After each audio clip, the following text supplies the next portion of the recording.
Good morning and welcome to America's Home Cooking. Today I'm making bigoli with chicken livers. Now, I went to the store and I could not find the pasta that I need because I'm not very good at making pasta yet and I'm still learning to make pasta. And the only one I could find is Persiatelli, these hollow long ones with semolina. Now, to give you an idea of why it's difficult to find this pasta because you don't buy it, you have to make it. It was originally made with buckwheat flour, okay? Now they make it with whole wheat flour. Now this pasta has to be made by hand, and the reason they use whole wheat is because the tubes or the pasta themselves have the grains in them, so they'll hold the sauce and make it thicker. So that's the whole object of this. Now, the one ingredient I can't find, I don't even know where to go to find this, are duck eggs. It's made with duck eggs. So, because I can't find, I can buy the buckwheat, I can buy the whole wheat, and I can make the pasta because they said by hand. But my big problem is going to be trying to find duck eggs, and I don't know where to go to find duck eggs because a lot of people don't eat them. But remember, duck eggs are larger, and eggs are a binder. Okay, so we're going to make bigoli with chicken livers today. Different pasta though. So let me get the rest of this stuff out and we will start making this dish. Okay, you're going to need 1 pound of chicken livers. I'm going to turn you down so you can see what I'm doing.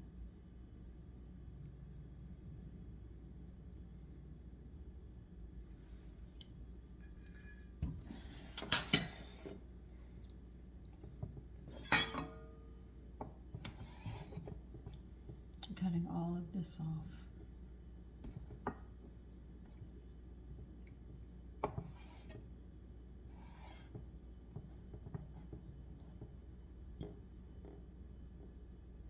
Then you're going to cut this liver in very small pieces.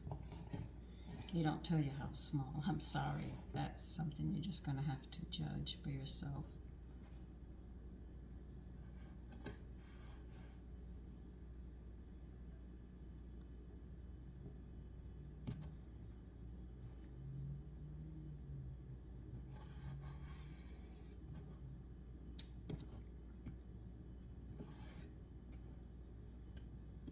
So that's about the size I'm making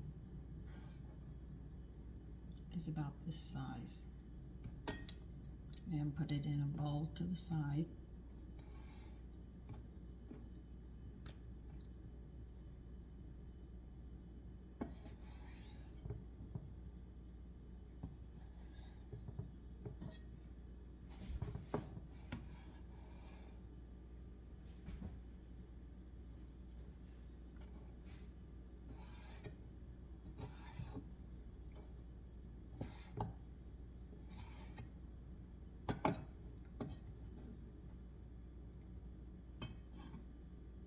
Go to the cats outside. Well, I'm going to continue doing this. But you're going to see, you got to cut all of this off because you don't want any of this on the liver.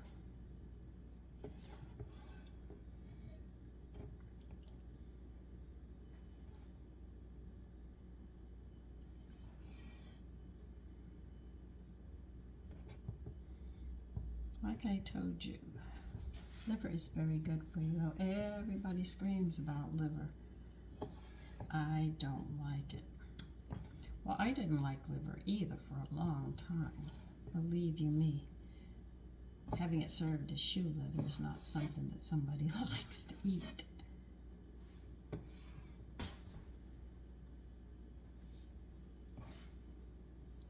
And I can state that point blank. Been there. Had to eat it. My mother had cooked it. Did not like it. She did the best she could, but that's what she knew at the time.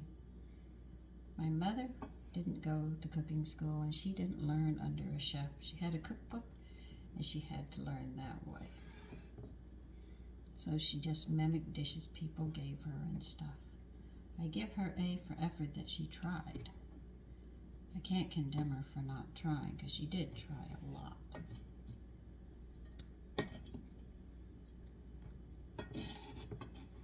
But women didn't have the cookbooks that you have today. What's funny is that women are lazier and the cookbooks are more explanatory, which is weird.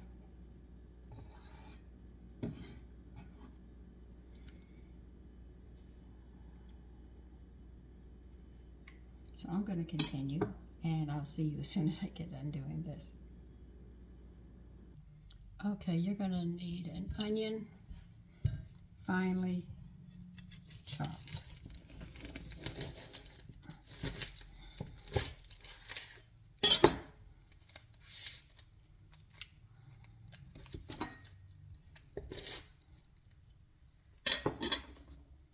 That should add up to about 1 1/4 cups of onions. So I figured one big one should do it.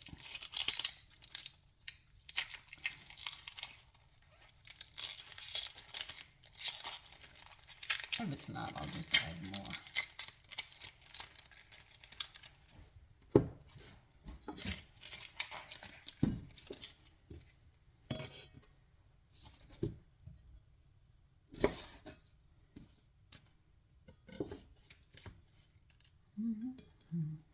Put your livers to the side.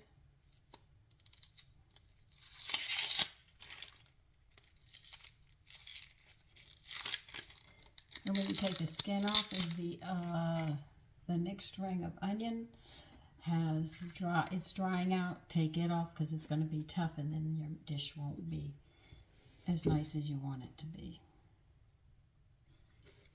Now, like I've talked about it, I've had shoe leather for leather. I mean, liver is shoe leather. I mean, it was just that tough, that dry, and everything else. My husband had to introduce it to me.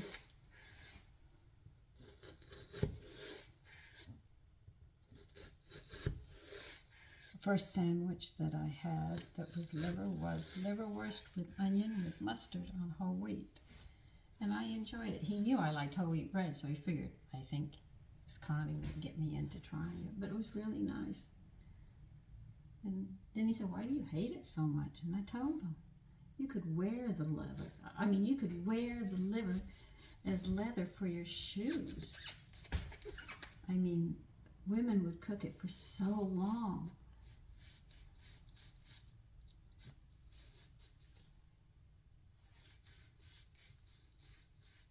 So just some things that I just didn't like. It's just, I think it was more the way it was prepared. And now, look at me. How many recipes have I given you with liver in it? Tripe hasn't been prepared properly for me, and yet that's very good if you have stomach problems and stuff. But if you don't know how to cook it, there is a problem. Like my mother would take pig's feet. She'd pull the hair off between the toes and stuff, put it in, rinse it, and then put it in a pot and boil it. And throw vegetables and stuff, and that's how we're supposed to eat it, but that's not how you do it. You have to bring the feet to a boil. Boil 1 minute, throw the water out, rinse the pig's feet off, and bring another pot and throw them in a clean water, bring them to a boil again until that water comes clean. Once it becomes clean, then you cook them. And I watched my husband, and he showed me how to do it. So stomach is done the same way, better known as tripe. So people don't get upset saying you're having stomach today.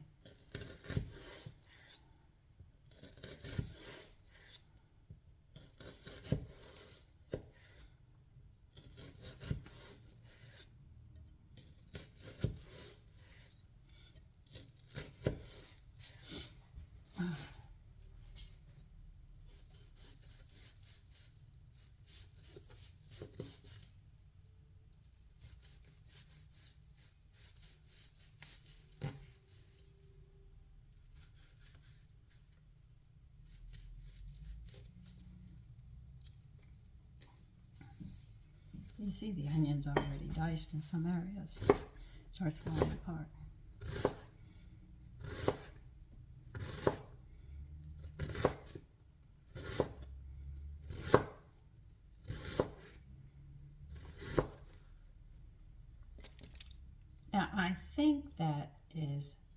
more than a cup and a half. A cup and a quarter, I mean. But that's all right. I am going to use it anyway. I'm not going to waste it. What am I going to do with the peelings? I'm going to put them in my bag. I'll collect the bag and cook it down.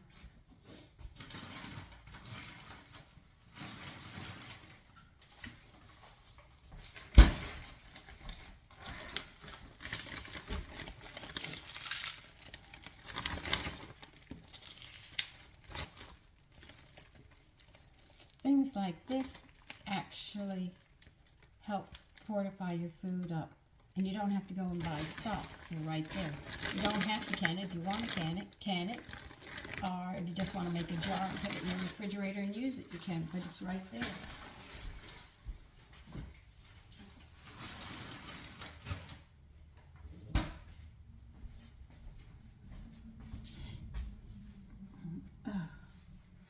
Onions always make you cry. All right, we're going to be moving to the frying pan. They say a large frying pan. You need a pot of water for your pasta. Maybe someday I'll learn how to make this pasta, and then I won't have to use substitutes. All right, in your large, and they say large skillet. Some people call these frying pans, but they're skillets. That's the proper name. Every pot has its name. I guess I should go through and explain that to everybody too. Now, if you have another stick, do not put it on the flame until you get oil in it or butter or something. I have it on the back burner so I can go ahead and light the flame. Did you go out? Okay, where did I put that other match? Oh, put it right there for now. All right, we need 3 tablespoons of olive oil in the frying pan.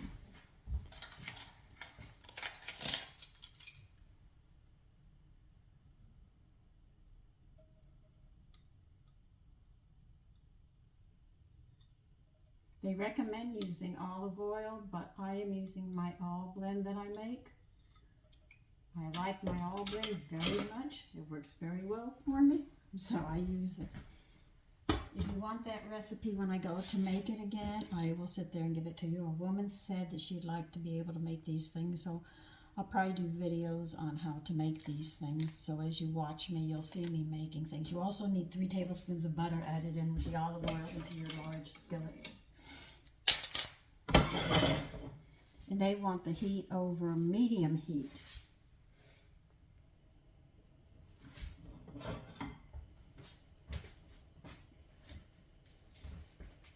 So you'll be seeing me make tooth powder, you'll see me making detergent, you'll see me making my sugars, confectionery sugars and stuff like that, so you can see how women used to do it. For women who want to go back and start taking more control of their life in the kitchen and saving pennies left and right, we'll learn how to, I already showed you how to buy chicken thighs, and you can debone them yourself, save you a couple dollars there. And as we learn to make pasta, we can sit there and save money as well. Though they'll put pasta on sale like crazy, getting you trying to buy it. The thing is that we can do a lot of this ourselves. Now, I don't know how many people want to learn about canning that are new on this channel of mine. But if you wish to learn about canning, when you chat with me, let me know. Okay? Remember, I'm not good at making pasta and stuff. Some of the stuff I'm not, but I know the rules of it and how to do it. I'm still working on how I can make a cake better and more nutritious without giving it a bread texture, so I'm still working on that. And I found this carrot cake. It's not the carrot cake that you think of in America. This is over, I can't even pronounce the cookbook's title, but I am going to make this carrot cake. It's got, oh my God, it's got so much in it. It's got prunes in it, and the woman and apricots in it, with the other stuff in it, with the carrots and all. I mean, it's just amazing what's in this cake. The woman who asked me for a pecan pie, I have found 3 of them. The one I want to make is called After Party. I think it's called After Parties because of how much bourbon we put in it. But that's the one I'm thinking of making and giving it to you. It's a complicated one, but it has a lot of extra things in it that would make it really, really nice. So why not? It's the holidays. We think of these things, so let's go out on a limb sometime.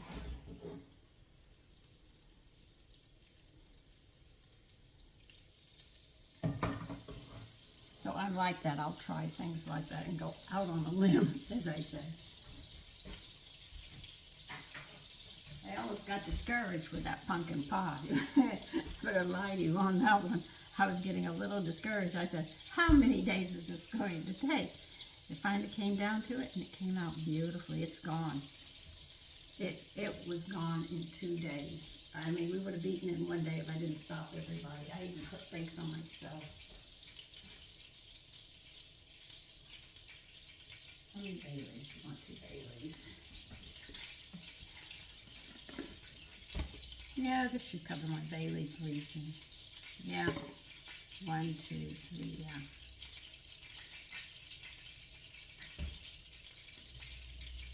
Okay, I'll get some more bay leaves. Put that here so I'll remember. And how much salt do you want? Okay.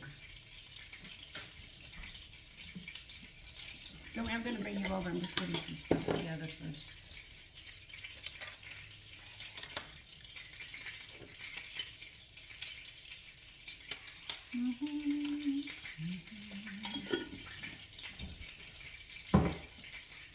Ready? Come on over.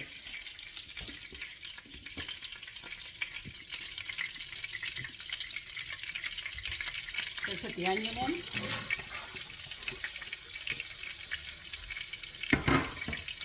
They say 2 bay leaves. I'm just going to crunch mine up because we eat them. We're not picky about it. Because bay leaves are good for your digestion. So I crunch it up and we just eat it. And you want 1/4 of a teaspoon of salt.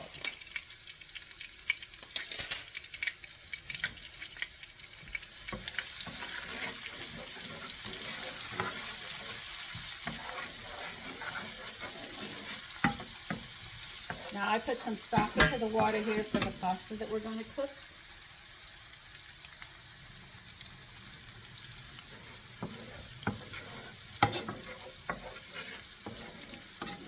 We're going to cook these onions until they're sauteed. They'll become translucent. You'll be able to smell it as well. You'll know the difference.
What am I having for breakfast today? I'm having a glass of buttermilk. I'm a little hungry, but I'm not real hungry. So I'll sit there and just have that.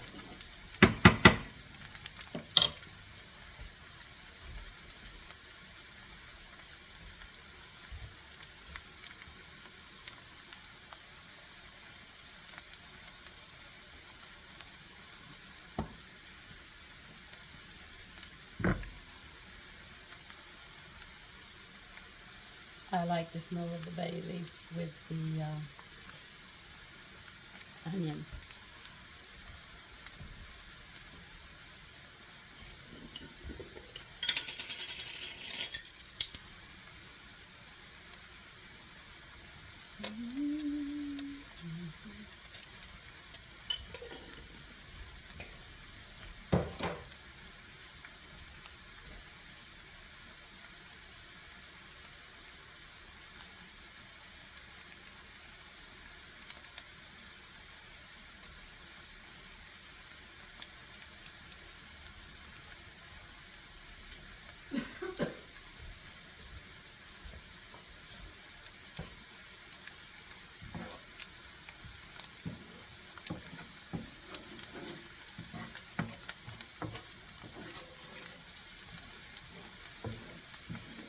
This is a one-pot dish, really. The pasta and the protein will be in it, and all what you have to do is, if you don't like salads, fix some vegetables, but this is going to have vegetables in it as well.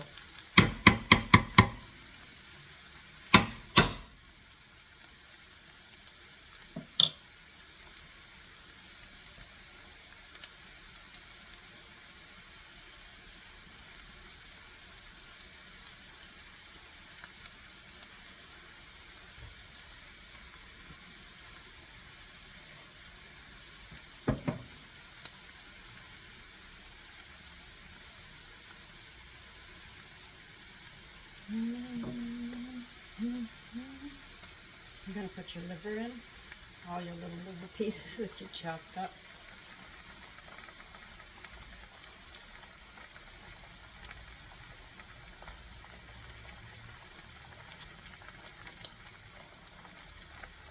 I'm just spreading them out, that's all.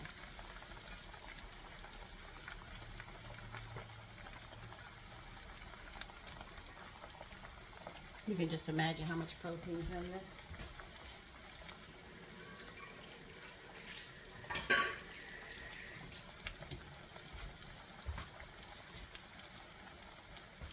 Now you're going to add another 1/4 of a teaspoon of salt over this.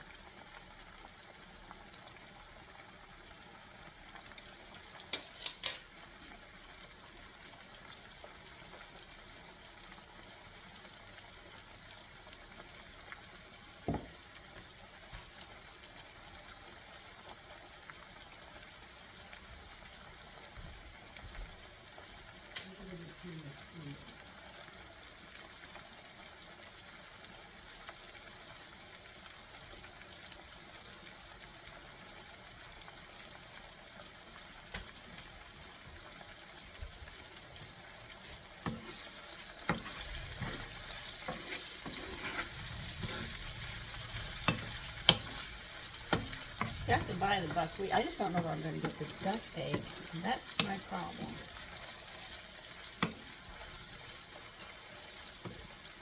We're going to be turning this up in a bit, but not yet.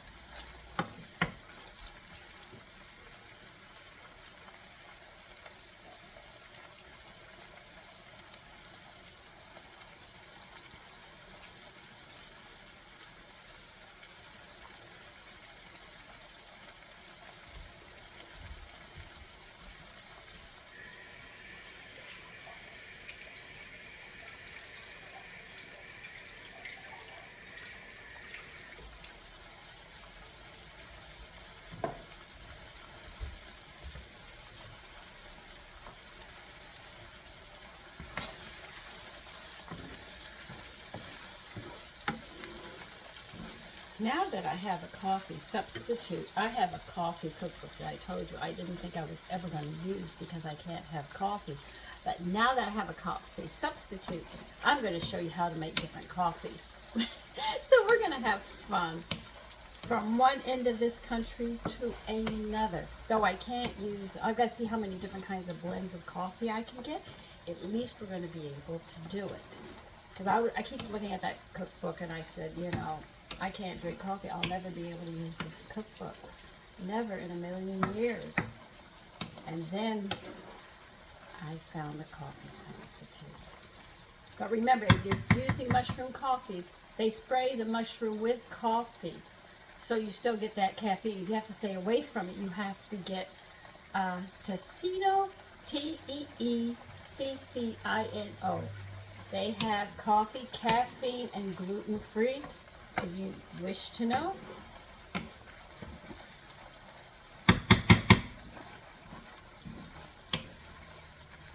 Okay, you're going to turn this flame up on high, and you're going to add 1/4 of the cup of, I'm using bone broth, but they say chicken stock. I'm using bone broth. And they want you to sit there and cook this until it's almost evaporated. So you've got it on high, and we're just going to have to let it cook now.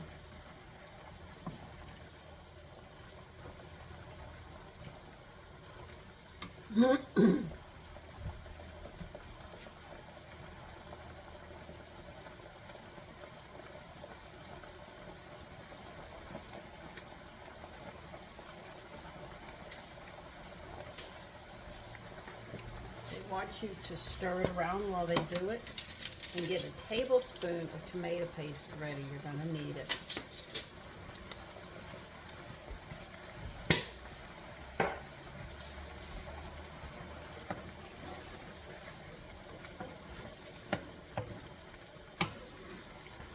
I guess you want to keep stirring to make sure that your liver gets cooked all the way, and not raw on one side and cooked on the other. But we are reducing this to almost dry.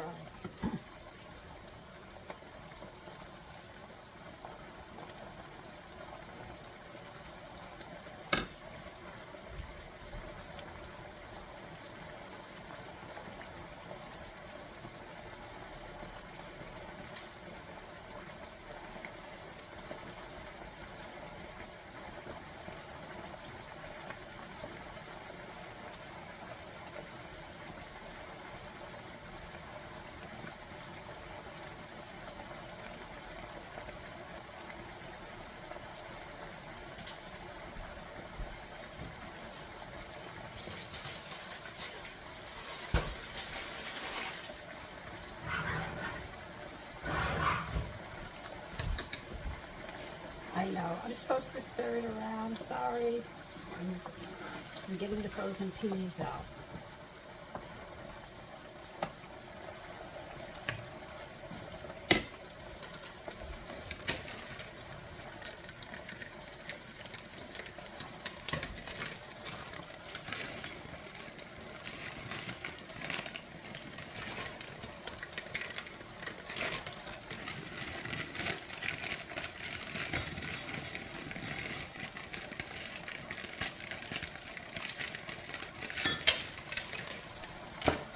Okay, Sandra, that's cute. Some frozen peas all over the counter.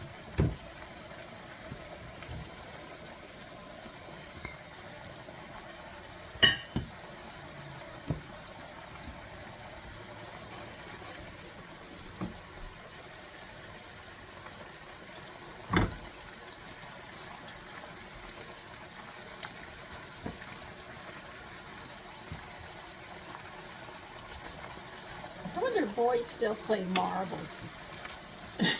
I used to play with the boys when it came to marbles. Well, there weren't many girls in my neighborhood, so I became a tomboy.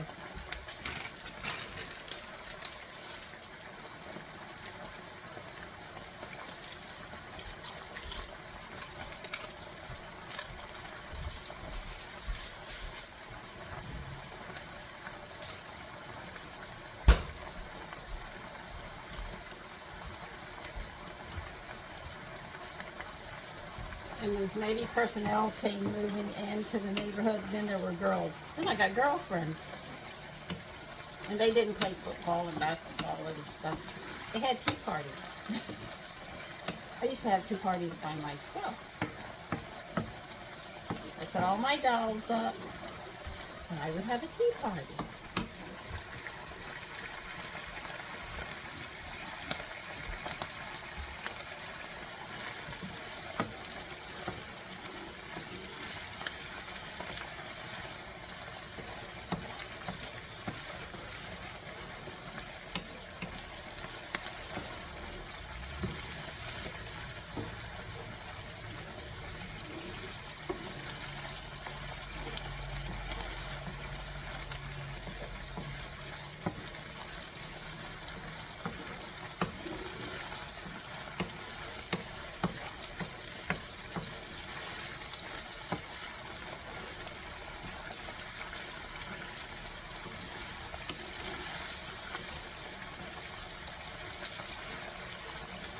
You probably say, why do you put in a half a cup of broth and then sit there and dilute it?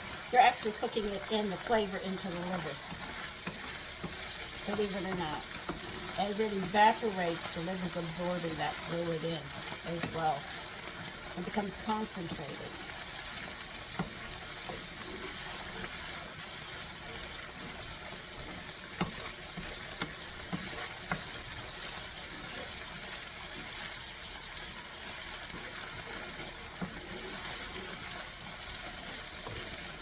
Imagine this. This would taste pretty good.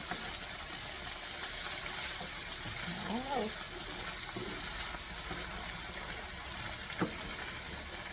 You're going to need a cup of frozen peas, and they want them frozen when you put them in. That's why I didn't take them out and measure them. Now you need a tablespoon of tomato paste. You're going to toast it for like they say, 1 minute. In other words, they need 30 seconds or so. Because you're roasting it at this point.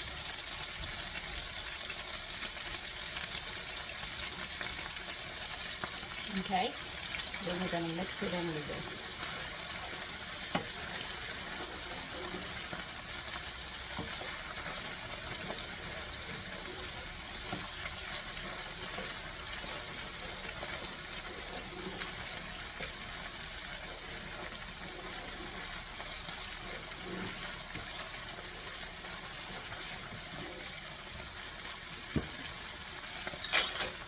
Put a whole cup of peas in.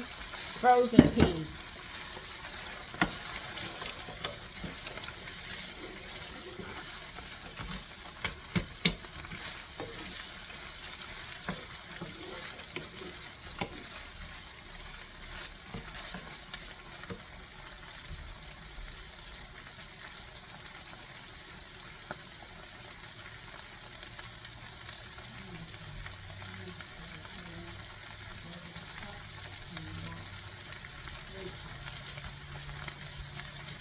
Okay. 3 cups.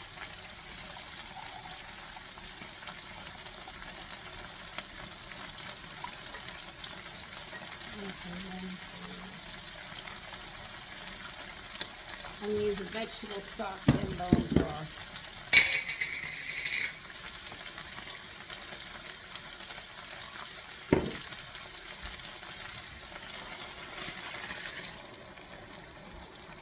That's 2 cups. I'm doing my math right now. They want 3 cups all total. I need 3/4 of a cup more.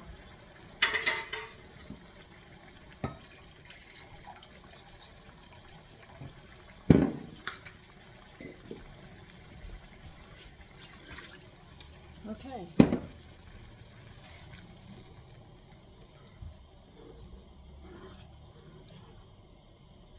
Now you have to admit this does not look bad. Oh, here's a pea I missed on the counter.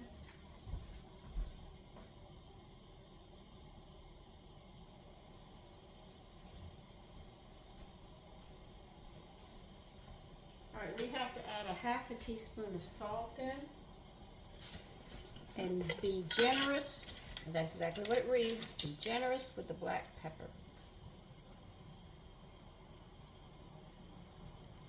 Now, when you use salt, I use kelp and iodized salt. A lot of people use pink salt. Both of them have minerals. I'm going to pull you down because I have to do something. We've got to get the peppercorns going. I'll be right back.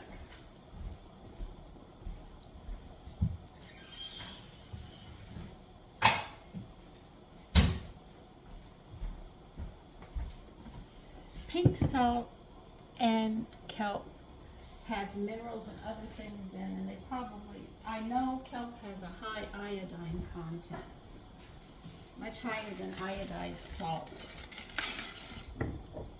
I'm sure because of the pink salt. I'll check it out, but if it's high in those minerals and stuff like kelp, they're both good substitutes for just plain old iodized salt. But I'll check out pink salt because I don't use it, but a lot of people ask questions about it. So I will find out about pink salt and let you know. But I know iodized salt that you buy in the store, just plain iodized salt, has a high sodium. And high sodium causes swelling. So I decided that I would use more kelp than iodized salt to prevent that from happening. Good morning, Dan. So that is something that I use for that reason, one reason. Now I can't tell you how much pepper to put in this. They don't give us any idea. But now it's time for us to get the pasta going, because we're going to need it. So let me bring my pasta up. Let me see if there's anything else we have to do.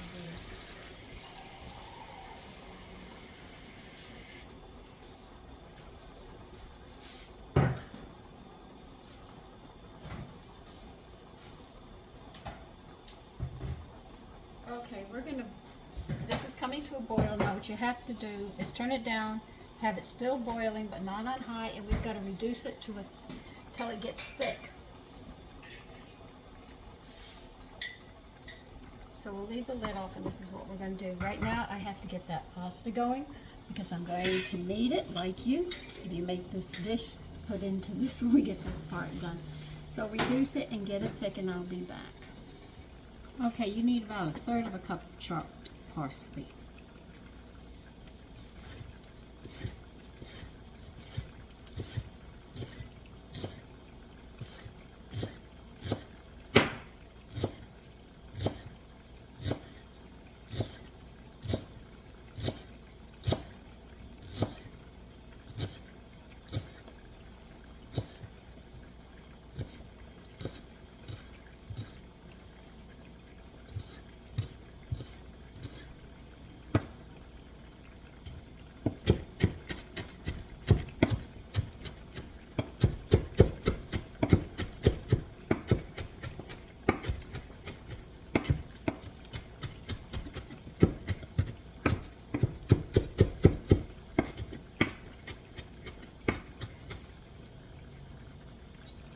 My pasta's ready and I'm not.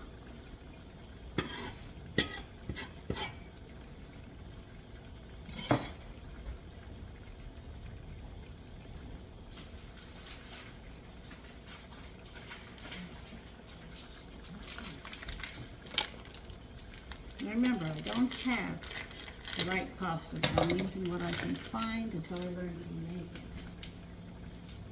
Really good by hand. I can do it by machine, but I don't have that pasta. You see, so I have to go differently.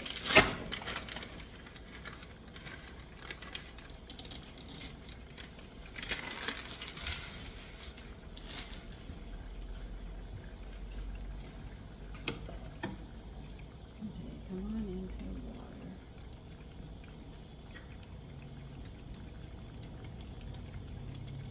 This isn't going to cling the way it normally does with this dish, but we're doing the best we can.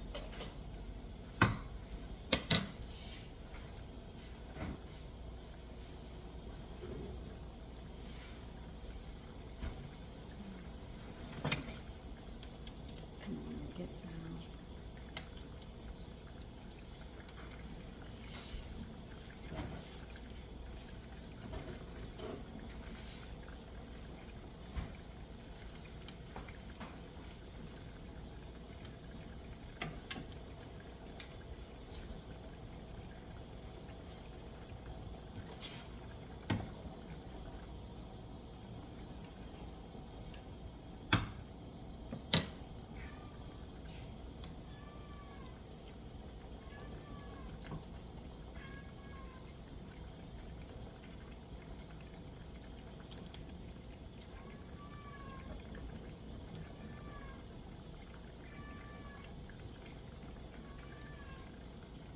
No, Taffy, I can't.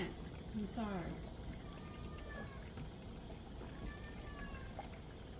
Okay, that's boiling. Now you need one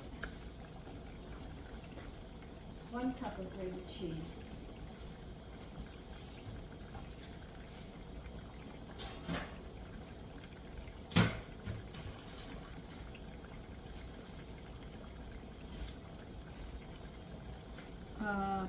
Parmigiano Reggiano.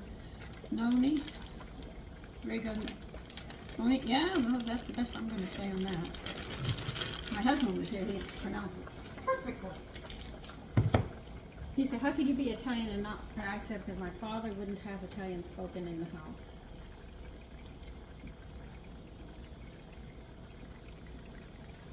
We had an Italian heritage because of the war in the South, holding grudges for a long time. I can say that, I grew up at that time.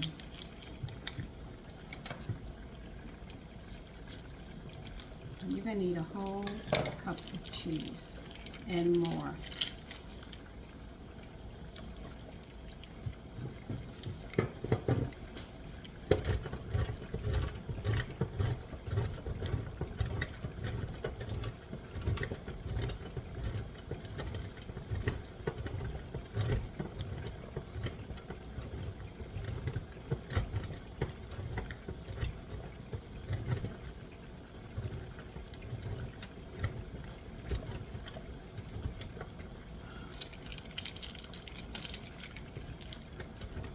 Make sure your pasta is cooked al dente because we're going to be doing more cooking with it, so make sure you get it at that point. So when you put it in there, it doesn't fall apart.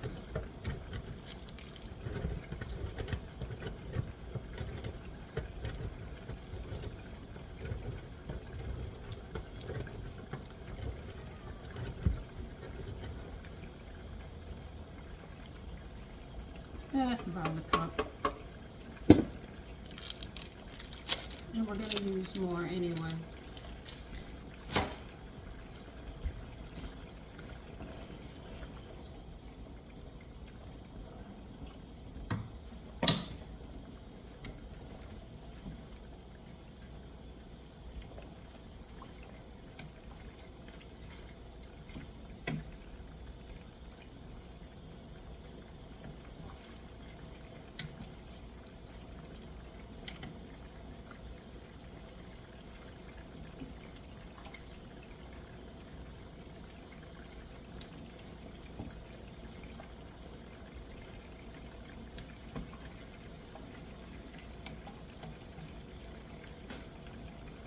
Okay, we're back at waiting.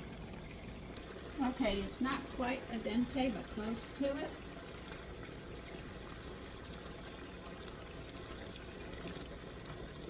You're going to finish cooking it in the frying pan.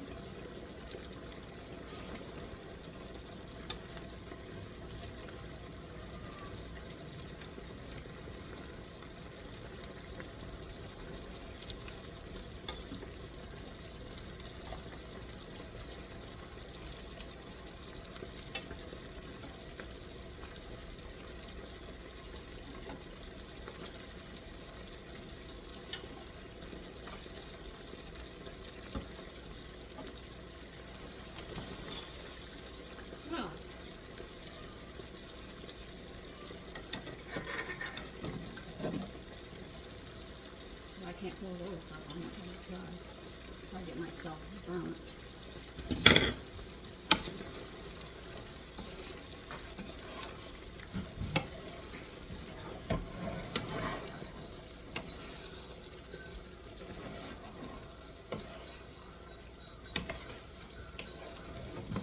So this pasta's going to keep on cooking and take the sauce into itself.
you see why you don't want to overcook your pasta.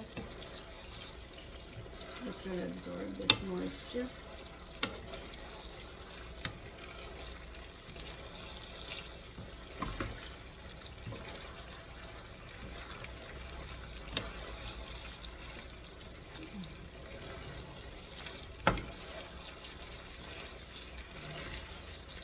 See? Now you're going to add your parsley. This whole cup of cheese and toss it around, and then we're going to grate some more cheese. You can turn it off at this point. We're just tossing everything together.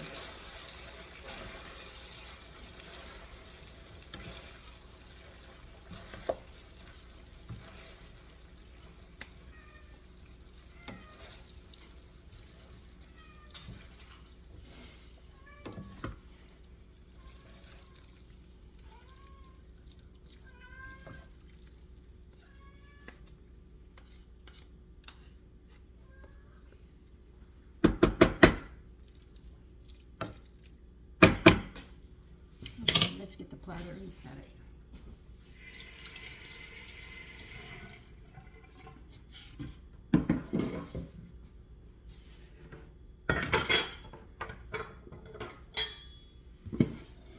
Let me put you here. Let me get my platter and I'll be right back with you. Okay, here we go. Oh. Wait a minute, dirty hands. Yes, and okay, here we go again.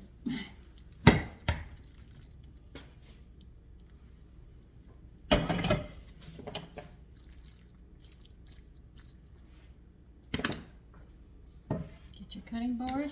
We got more gratering to do.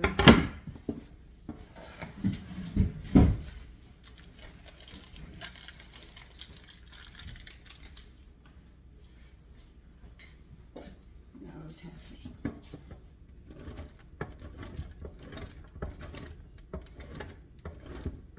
You see why I said this dish only needs a little bit of something.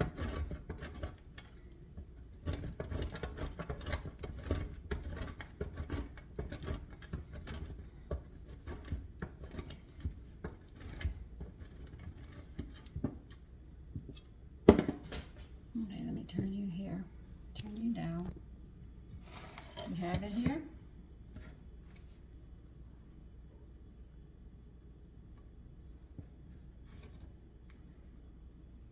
Here's the dish. Okay, so you take care and have a great day. Bye-bye.